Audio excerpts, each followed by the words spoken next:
తెలంగాణ చరిత్ర మహిళా ఉద్యమాలకు స్ఫూర్తిదాయకమైంది. తెలంగాణ సంఘర్ష్ जिंदाबाद, मालू स्वराज्यम जिंदाबाद, उदय माका जिंदाबाद. हमारी तमाम जो बहनें हैं उन सबको मेरा जिंदाबाद. మన హక్కులను కాపాడు కోవలంటే बीजेपी RSS లను तरनी कोटाली. अब मुझे पता नहीं मेरा तेलुगु का ट्रांसलेशन भी देवी को करना है कि नहीं करना है क्या? No need. आज हमारे देश के सामने, हमारे महिलाओं के सामने जो सबसे बड़ा खतरा है वो क्या है? बहुत सारे खतरनाक चुनौतियों के बीच में सबसे बड़ा खतरा कौन सा है? 26 तारीख को हमारे देश के संविधान की या 77th एनिवर्सरी को हम लोग मनाएंगे.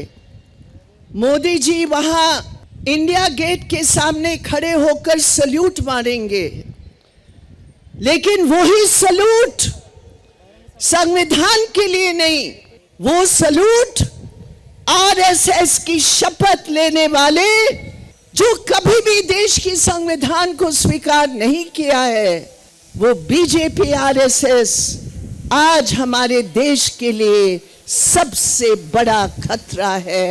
महिलाओं के सामने सबसे बड़ा खतरा है. ఇవాళ మన దేశంలో మహిళల ముందున్న అతిపెద్ద సవాల్ ఏమిటి? అత్యంత పెద్ద ప్రమాదం ఏమిటి? మన దేశం గణతంత్ర రాజ్యంగా ప్రకటించి ఇప్పుడు 77వ సంవత్సర వార్షికోత్సవం రేపు జరగబోతోంది. ఇండియా టుడే గేట్ ముందు ప్రధాని మోదీ రేపు ఆయన సెల్యూట్ తీసుకుంటాడు. ఈ సెల్యూట్ దేనికోసం తీసుకోబోతున్నాడు?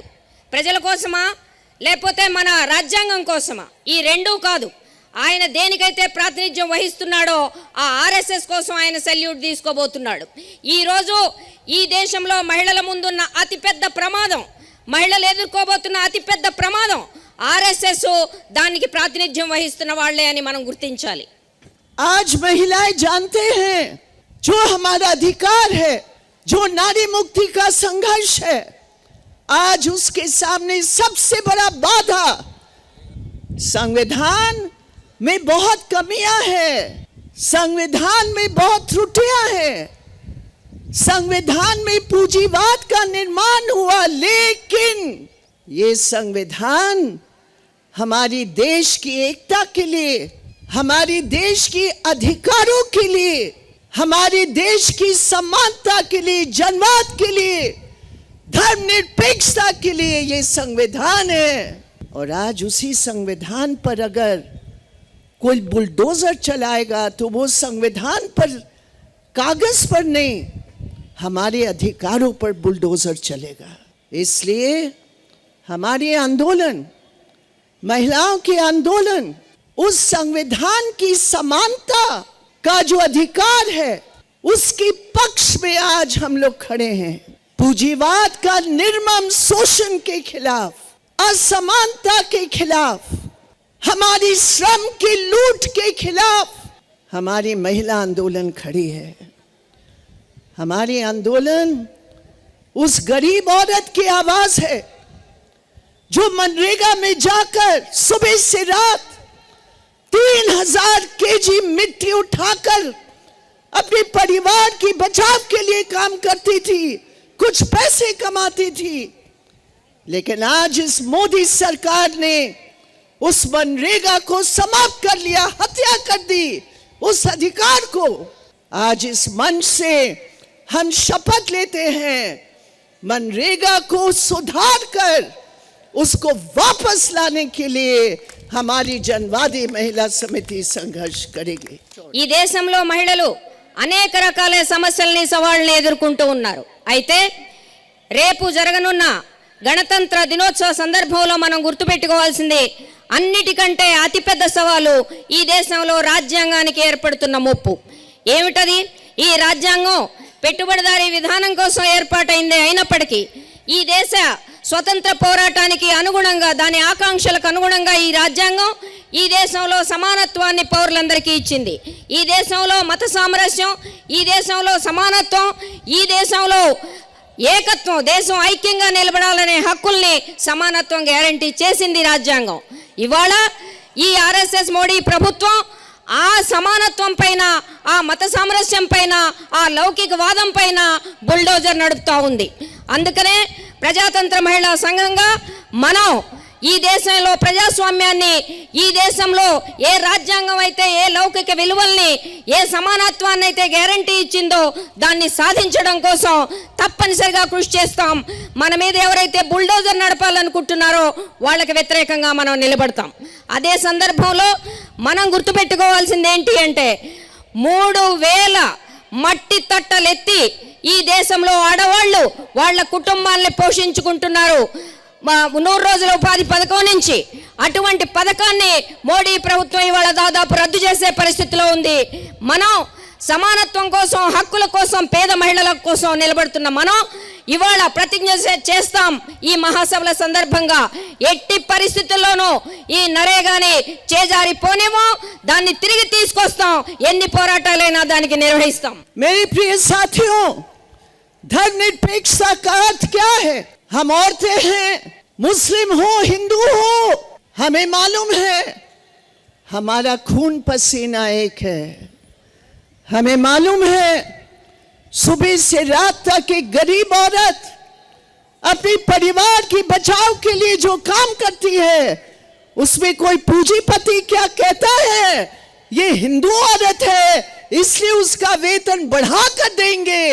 नहीं, हमारी औरतों का श्रम का लूट ये पूंजीवाद समाज कर रहा है. लेकिन ये मोदी सरकार हमारी औरतों के बीच में धर्म के नाम पर, अरे कौन सा धर्म में हम विश्वास करते हैं? हम मंदिर में जाते हैं, कोई मस्जिद में, कोई गिरजाघर में, कोई गुरुद्वारा में, भगवान को याद करने के लिए. लेकिन आज उस भक्ति को अगर नफरत की आग में अगर बदला जाता है, उस धार्मिक सोच को हथियार के रूप में अगर एक मुसलमान औरतों को हमला करते हैं, अगर अखलाक की बीवी आज अदालत में जाकर खड़ी होती है क्योंकि अखलाक की हत्या हुई, क्योंकि वो मुसलमान था, उस औरत की आंसू मुसलमान की औरत की नहीं है, वो हर औरत की है जो आज इस बीजेपी आरएसएस की नफरत की राजनीति की शिकार है. इसलिए इस मंच से हम कहते हैं, मुसलमान देश की नागरिक, अगर तुमने निर्दोष के ऊपर जो हमला किया, और सबसे बड़ी बात है आरएसएस की औरतों को,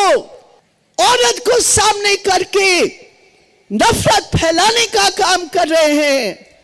मेरे प्रिय साथियों, हम एडवा के लोग, हम महिला आंदोलन के लोग खड़े होकर कहते हैं, कोई भी निर्दोष मुसलमान के ऊपर, कोई भी निर्दोष ईसाई के ऊपर, कोई भी निर्दोष दलित के ऊपर जब तुम मनुवादी संस्कृति के आधार पर हत्या करोगे, हम खड़े हैं. वो कोई धर्म का नहीं है, इंसानियत की हत्या कर रहे हो, संविधान की हत्या कर रहे हो. इसलिए मेरे प्रिय साथियों, एक तरफ पूंजीवाद का हमला, दूसरी तरफ सांप्रदायिकता का हमला, लेकिन विकल्प है. हमारी बहन श्रीमती ने बताया बिल्कुल सच बात. केरल आज हमारे देश के सामने एक रोशनी देती है, जहां राजनीतिक दृढ़ता है, जहां आंदोलन है, जहां यूनिटी है, वहां महिलाओं की विकास का रास्ता भी खुलता है. इसलिए इस मंच से मैं केरल सरकार को सलाम करती हूं, क्योंकि उन्होंने इस अंधकार में एक रास्ता दिखाया है. और एक साथ मिलकर आने वाले दिनों में हम अपने संघर्ष को पूंजीवाद के खिलाफ, सांप्रदायिकता के खिलाफ, सामाजिक न्याय के पक्ष में हम आगे बढ़ेंगे. बहुत बहुत धन्यवाद. जनवादी महिला समिति जिंदाबाद, एडवा जिंदाबाद, तेलंगाना जिंदाबाद।